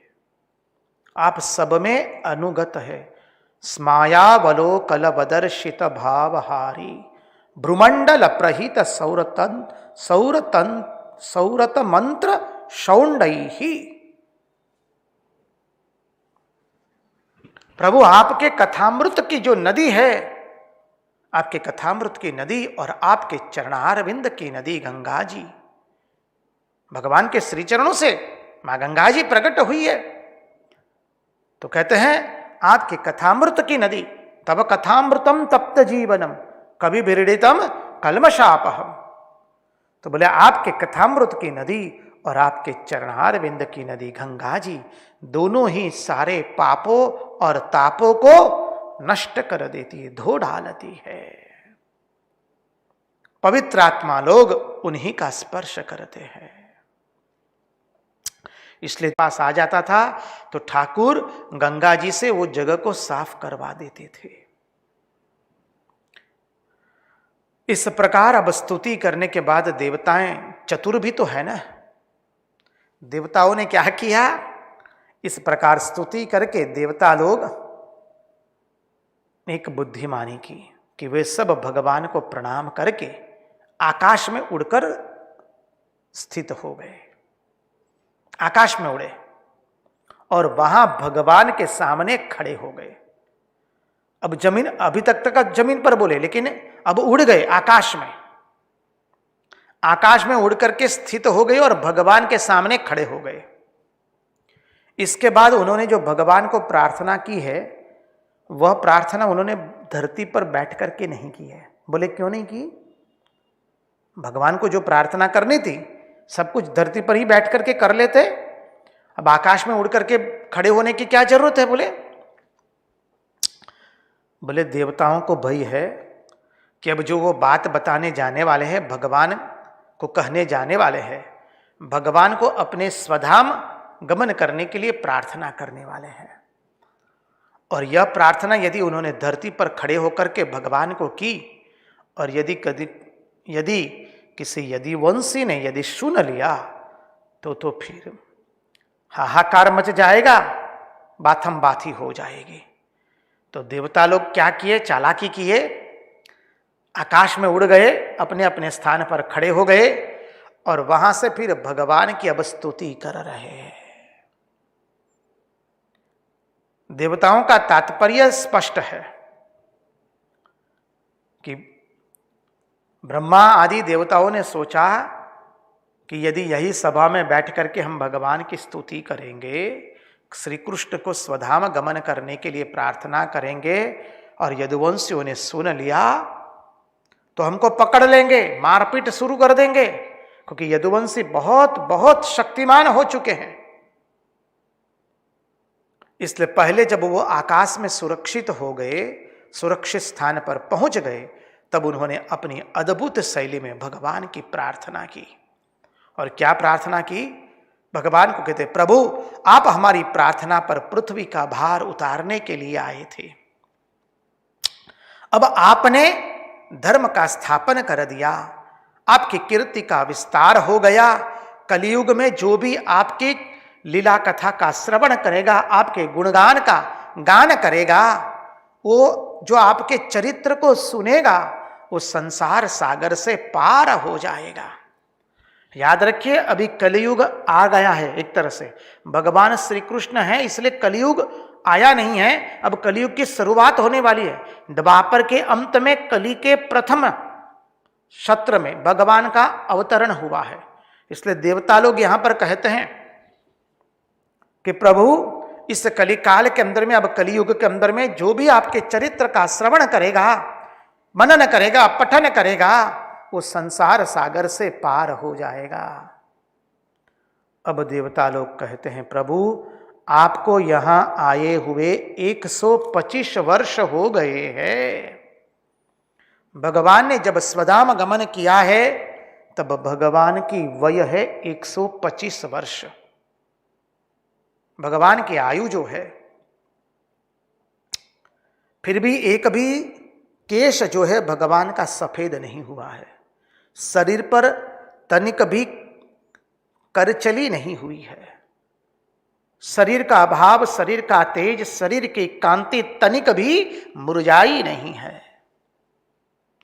वही परमानंद स्वरूप है भगवान का। कहते हैं प्रभु आपको यहां आए हुए 125 वर्ष हो चुके हैं, अब हम लोगों का कोई काम, आपका कोई कार्य बचा नहीं है। और कहते हम लोगों का भी कोई कार्य बचा नहीं, क्योंकि हमारी प्रार्थना पर आप आए थे प्रभु, तो अब हम लोगों का कोई कार्य बचा नहीं। धर्म की स्थापना हो गई, सब कुछ हो गया है। यहां पर अब यदुवंशियों को शाप भी लग चुका है ब्राह्मणों के द्वारा। अब आपकी रुचि हो तो प्रभु आप अपने लोक में पधारिए, आप स्वधाम गमन कीजिए। भगवान ने ब्रह्मा जी आदि देवताओं की, सनक आदि देवताओं की प्रार्थना सुनी और भगवान कहते हैं अवश्य अब सब कार्य पूर्ण हो चुका है, लेकिन एक कार्य अभी पूर्ण हुआ नहीं है, अभी यदुवंशियों का नाश नहीं हुआ है। भगवान ये सुनिश्चित करना चाहते कि यदुवंशियों का नाश हो जाए। जब तक ये यदुवंशी का नाश नहीं हो जाता है तब तक मैं यहां रहूंगा। उनका नाश होते ही मैं अपने स्वधाम आऊंगा। भगवान की ये अभयवाणी सुन करके देवताओं ने भगवान का जय जयकार किया। कृष्ण कन्हैया लाल की जय, नारायण भगवान की जय। देवताओं ने एक साथ जय जयकार कर दिया। अब देखिए द्वारका में धीरे धीरे उत्पात होने लगे। ये भगवान की ही लीला है। अब द्वारिका के अंदर में उत्पात हो रहे हैं, द्वारका में उत्पात होने लगे। द्वारिका में किसी को शाप नहीं लग सकता है, समझिए, क्योंकि द्वारिका नगरी विशिष्ट नगरी है, पुरी है, भगवान का निवास स्थान है। द्वारिका में किसी को शाप नहीं लग सकता है। नारद जी स्वयं इतने सारे शापों के भोगी है, लेकिन नारद जी को द्वारिका में कोई शाप नहीं लगता है। देखिए नारद जी को कितने कितने शाप दिए। बोले तुम कोई एक जगह 2 घड़ी से अधिक रह नहीं पाओगे, तुम कभी कुटिया नहीं बना पाओगे, तुम कभी आश्रम नहीं बना पाओगे, तुम एक जगह कभी स्थिर रह करके बैठ नहीं पाओगे, तुम चंचल की तरह सब समय घूमते रहोगे। लेकिन द्वारिका में नारद जी पुनः पुनः आ जाते हैं। हमने देखा 10वें स्कंद में, 11वां स्कंद में अभी अभी देखा नारद जी ने वसुदेव देवकी को नव योगेश्वर एवं निमि राजा का अद्भुत संवाद सुनाया। द्वारिका में नारद जी को भी कोई शाप नहीं लगता है। नारद जी द्वारिका छोड़कर जाते ही नहीं है, भगवान उनको भेजना चाहते बाहर किसी भी बहाने। भगवान अंतःपुर में जाते हैं, देखिए भक्ति की महिमा है। भगवान अंतःपुर में जा रहे तो नारद जी को कहते अरे तनिक देख भी तो आओ, पांडव लोग क्या कर रहे। नारद जी गए और आए, द्वार पर खड़े, भगवान ने द्वार खोला तो नारद जी वहीं पर। नारद जी कहते प्रभु हम आपको छोड़कर कहीं नहीं जाएंगे। भगवान की छोड़ करके भक्त कहीं जाना नहीं चाहता है। तो नारद जी को भी द्वारिका में कोई शाप नहीं लगता है, समझिए। तो ये यदुवंशियों को भी कोई शाप नहीं लगेगा। भले यदुवंशियों को ब्राह्मणों ने श्राप दे दिया हो, ऋषियों ने शाप दे दिया हो, लेकिन यदुवंशियों को द्वारिका में कुछ होने वाला नहीं है। इसलिए नारद जी जब तक द्वारिका में है तब तक कोई शाप नहीं लगता है, और यदुवंशी जब तक द्वारिका में कोई शाप नहीं लगता है। अब भगवान की लीला देखिए, भगवान की लीला एक है, उसके अर्थ अनेक है।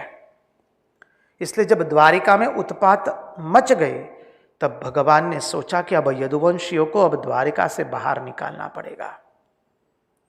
इसलिए भगवान कहते हैं यदुवंशियों को भगवान ने बुलाया और भगवान ने कहा देखिए द्वारिका में उत्पात हो रहा है, बहुत उपद्रव हो रहे हैं, तुम लोग सब तुरंत इसी क्षण प्रभास क्षेत्र में चले जाओ। प्रभास क्षेत्र में चंद्रमा को भी दक्ष के शाप से मुक्ति मिली थी। देखिए यदुवंशियों को जब शाप लगा तब यदुवंशी भगवान के पास नहीं गए, लेकिन जब उत्पात हो गए, उपद्रव शुरू हो गए, तब सब यदुवंशी भगवान के पास गए। ये भी समझने की बात है। शाप लगने के समय नहीं गए भगवान के पास, वो तो उग्रसेन राजा के पास गए। यदुवंशी जहां सभा में एकत्रित हुए थे वहां गए, और भगवान से सभी लोगों ने यह बात छुपाई है, हमने देखा है 10वें स्कंद में, 11वें स्कंद में भी देखा। तो कहते हैं भगवान कहते वहां चंद्रमा को भी दक्ष के शाप से मुक्ति मिल गई थी, तो वहां चल करके दान आदि करो, और उससे क्या होगा, ब्राह्मणों के द्वारा जो आप शापित हुए हैं उससे मुक्त हो जाएंगे। भगवान की बात मान करके सभी यदुवंशी तुरंत प्रभास क्षेत्र के लिए प्रस्थान करते हैं। अब जब उद्धव जी ने देखा कि यदुवंशी प्रभास क्षेत्र में जाने के लिए तैयार हो चुके हैं, उद्धव जी को समझ में आ गया द्वारिका में उत्पात हो रहे, अब द्वारिका नहीं रहेगी, हमारे भगवान अब स्वधाम गमन करेंगे। उद्धव जी से रहा नहीं गया, उद्धव जी दौड़े दौड़े भगवान के पास आए, भगवान के पास एकांत में बैठे हैं और भगवान की चरण वंदना करके कहते हैं प्रभु मैं समझ गया, अब आप द्वारिका को छोड़ करके अपने स्वधाम जाएंगे। मैं समझ गया कि आप यदुवंश का विनाश करने वाले हैं, यदुवंश को छोड़ करके आप जाना चाहते हैं, इसलिए ब्राह्मणों के शाप को आपने निमित्त बनाया है। आप चाहते तो ब्राह्मणों के शाप को काट सकते थे, आपने ब्राह्मणों के शाप को काटा नहीं है। प्रभु आप जानते हैं उद्धव जी के नेत्रों में अश्रु भर आए, भगवान के युगल पाद पद्म को पकड़ करके उद्धव जी कहते प्रभु मैं आधि क्षण के लिए भी आपके पाद पद्म को छोड़ करके रह नहीं सकता हूं, मैं आधि क्षण के लिए आपसे अलग नहीं हो सकता हूं, मैं आपके बिना रह नहीं सकता हूं, आपको मुझे ले जाना पड़ेगा अपने पास। मैं आपके बिना रह नहीं पाऊंगा। उद्धव जी गदगद हो गए, भगवान के चरण पकड़ लिए। चरण पकड़ करके भगवान की स्तुति करते हैं।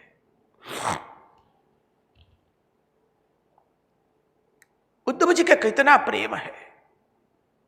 बाल्यावस्था से उद्धव जी भगवान की पूजा करते रहते थे। मां कहती थी बेटा चलो कलेवा भी तो कर लो। उद्धव जी कहते थे ना, मेरे कन्हैया की पूजा पूर्ण नहीं हुई है। और उद्धव जी भगवान को पूजा करते रहते थे। उद्धव जी को भगवान का एक क्षण के लिए भी विरह नहीं हुआ है। सबसे अधिक उद्धव जी ही भगवान के साथ रहे हैं। उद्धव जी बृहस्पति के शिष्य है। गोपियों से प्रेम दीक्षा मिली है।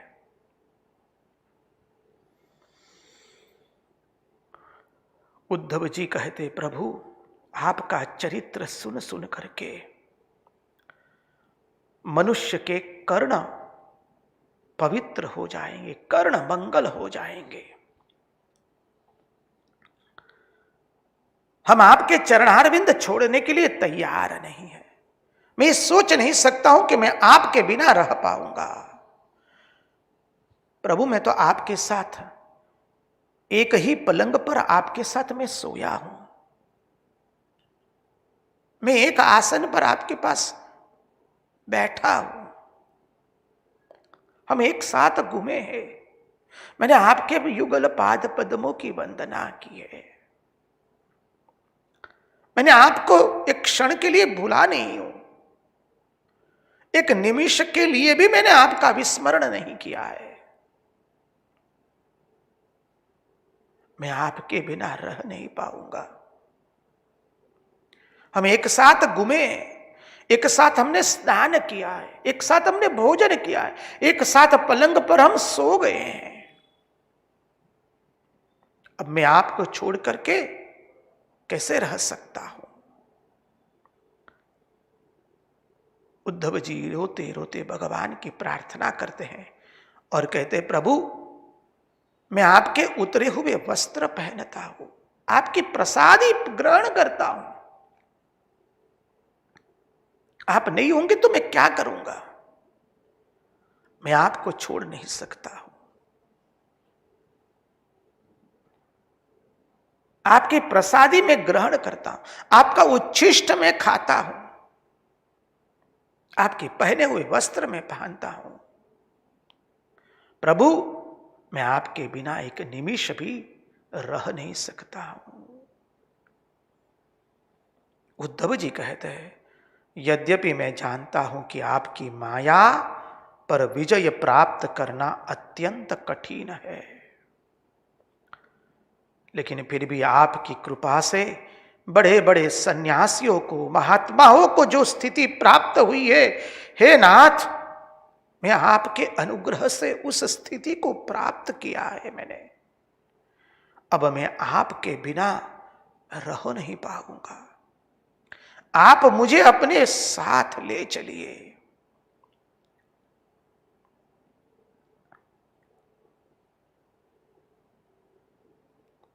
महात्मा लोग समझाते हैं, यहां पर उद्धव जी के वचन में दो प्रकार के वचन आते हैं। उद्धव जी कहते हैं कि हम आपके बिना रह नहीं पाएंगे, और कहते हैं साथ साथ में कि हम आपके चरित्र का श्रवण करेंगे आपकी अनुपस्थिति में।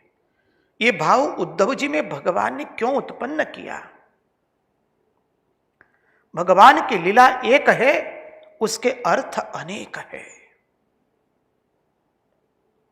उस लीला के तात्पर्य को समझाते हुए महात्मा लोग, आचार्य और विद्वान लोग समझाते हैं। उद्धव जी कहते नाहम तवांग्रि कमलम क्षणार्धम अपि केशव। हे केशव मैं क्षण के लिए भी आपके बिना रह नहीं सकता हूं। मैं आपका परित्याग नहीं कर सकता हूं, आपके चरण कमल को छोड़ करके मैं रह नहीं सकता हूं। और आगे कहते हैं त्वद्वार्तया तरिष्यामस्तावकैर दुस्तरम तमः।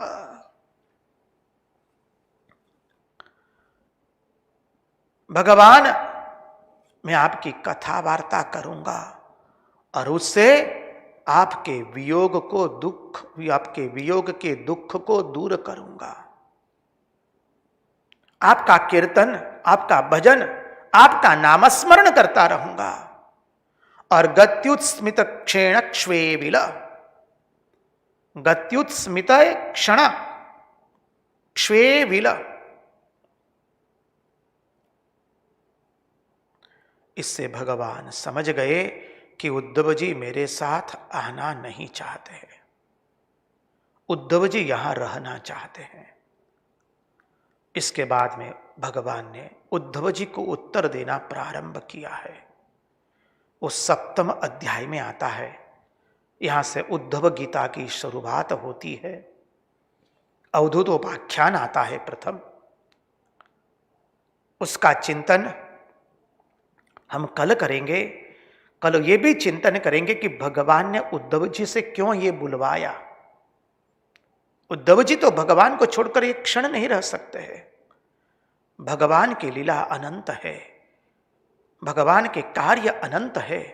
भगवान कर्तुम अकर्तुम अन्यथा कर्तुम सर्व समर्थ है। वो महिमा कल देखेंगे। आज उन्हीं की वाणी उन्हीं के चरणों में समर्पित करते हुए भगवान से प्रार्थना करते हैं, प्रभु हमारी मन की मति गति और रति आपके चरणों में बनी रहे। कृष्ण कन्हैया लाल की जय, भक्त वत्सल भगवान की जय, वृंदावन बिहारी लाल की जय, द्वारिकाधीश की जय, सब संतन की जय, सब भक्तन की जय। ओम नमः पार्वती पतये हर हर महादेव हर।